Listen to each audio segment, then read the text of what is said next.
Alright, I just uploaded some new videos about a new video about the dangers of opening your gland and allowing the kundalini to transform you. One thing I forgot to mention in that video was that in one of the cases readings, he says that there was no greater psychic than Jesus Christ. So, and Christ also talked about giving up your will to God's will. He says, I come not to do my will, but do my Father's will. So, again, if people are weary about giving up one's will, I know people don't want to do it. It says all is given to you, even power over the earth itself, if you give up your will. So you'll be protected. Obviously, if Jesus gave up his will and he's the greatest psychic that ever lived, then you really shouldn't have anything to worry about. In Dweller in Two Planets,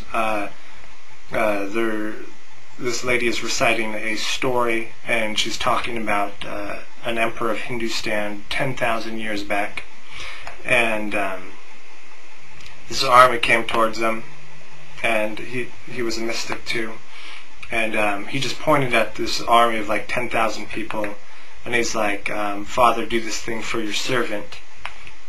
And all these people drop down dead. He just points at them, and we all die. Now he did warn this leader of this army to go away, and he begs him and pleads him, and like he doesn't want to. This mystic isn't a wrathful fellow at all. But there's that clue again in that book. He says, do this thing for your servant. It's like this guy serves his father. He asks that God's will be done through him, and he achieved this point where he was able to take out this army just by pointing it, if needs be. And even after that, he raises up this army. It's like a zombie army, and walks down, and he sends it to this river. So,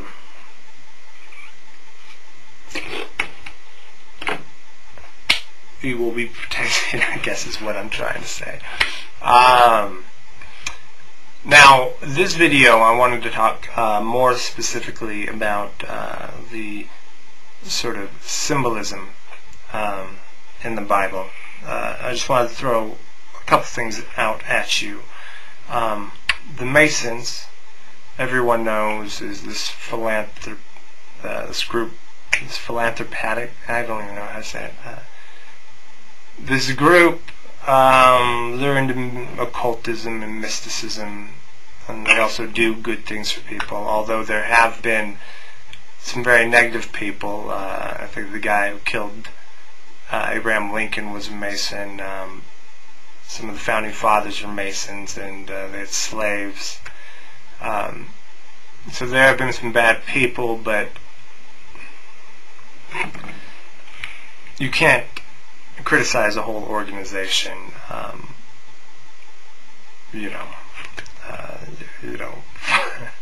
You have followers, and sometimes they may do crazy, wrong things. It doesn't make the word wrong. So, anyways, what I wanted to get at was the Masons have 33 degrees, and the reason for this is your spine, the vertebrae in your spine. There's actually 33 vertebrae.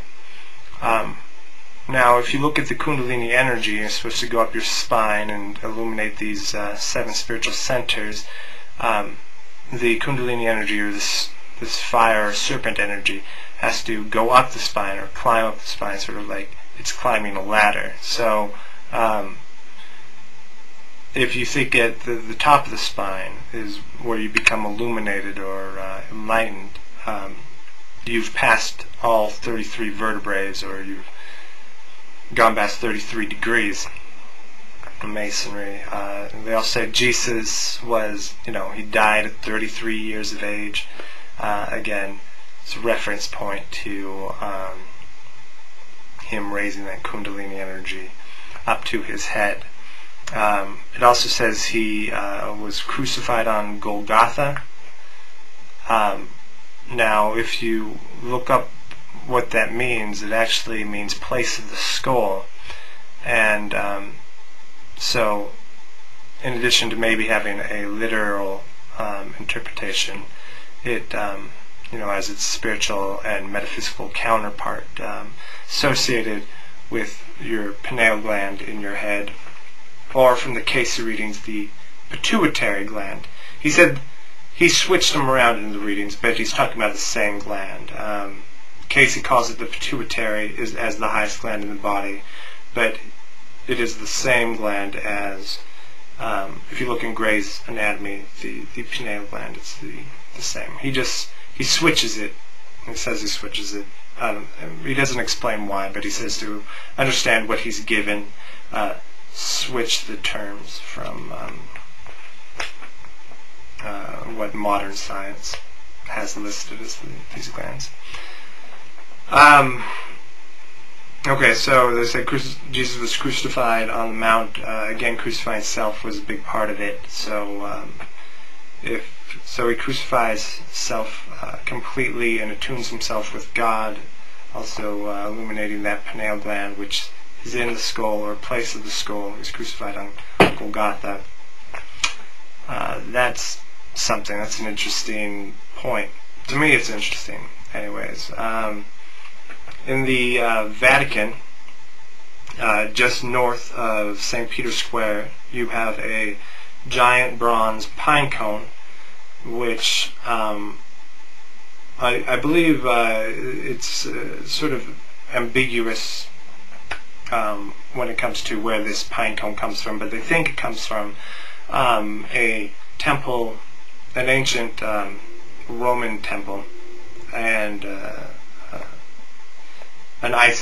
temple to Isis. And I was looking up in the Encyclopedia Britannica. I was talking about how to be like, I guess in the cult of Isis, celibacy was a huge thing, and that to serve in her temple you had to be a celibate.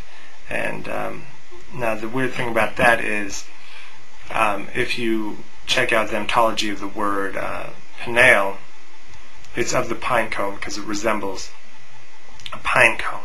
If you look up Gray's anatomy, it says fir cone. Same thing as a pine cone. Just that's what it resembles. That's where the word Pineal comes from. So you have this god gland. It's represented with a pine cone. You have this huge bronze pine cone, which supposedly comes from this Isis cult, where celibacy is a big thing. Sort of makes some sense. There's also a Greek cult, and I have it in a book, but I don't have that book on me, and I don't remember. It was one of the Greek mystery cults. But same thing, the pine tree was very sacred to them, and they all, on a certain day, some of their priests would actually castrate themselves. They'd go that far. So they make themselves eunuchs, basically. So again, you have that. Moses, it talks about how he takes his staff and turns it into a serpent, and all the other priests had done that, but his serpent devours all theirs.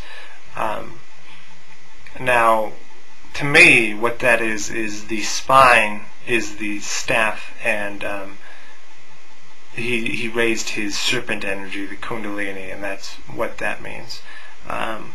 So I guess basically what I'm trying to tell all you guys is give the Bible a chance. Don't look at it so literally at times. Look at it, try and see it from a different point of view. Things might be a little bit more enlightening. That's about it. All right. I will talk to you cats later.